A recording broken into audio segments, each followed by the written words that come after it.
Hello everyone, today I'm going to show you how to join the Steal a Brainrot Discord server either on the PC or on your mobile device.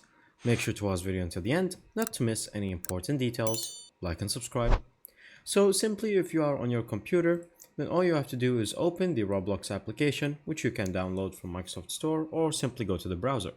From here you're going to go to the search, and you're going to search for the game Steal a Brainrot. And once you find it and you find the game right here, click on it, and before you launch it, all you have to do is scroll down until you see the About section and the description. Once you go below that, you're going to see servers under the store section, and you can see X, which is Twitter, YouTube, and the Discord logo. Once you click on the Discord logo and click on continue, it will redirect you to the website, which is going to be the invitation for the Discord server.